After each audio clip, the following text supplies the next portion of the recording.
Philippines is Quezon Province! Who will be your next queen? This is Miss Universe Philippines 2026.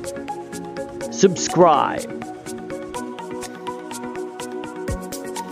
Magandang araw Pilipinas and good day pageant lovers. Natapos na nga ang preliminary closed-door interview ng Miss Universe Philippines 2026. And now at this video, ibibigay po natin sa inyo ang Parade of Beauties Miss Universe Philippines 2026 closed-door interview standouts. At narito ang top 10 standouts.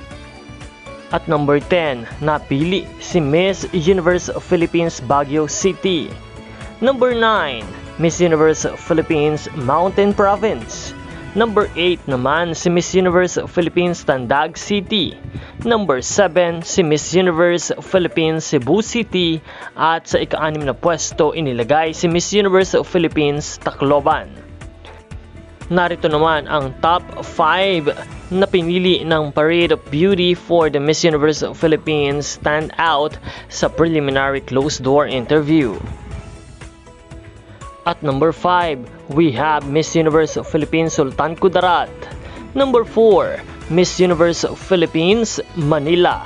Number 3 spot, Miss Universe Philippines Taguig. Number 2 is Miss Universe Philippines Cotabato.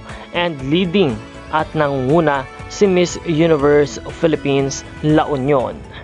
Sa inyong palagay, sino ang may pinaka-best in Miss Universe Philippines 2026 closed-door interview standout?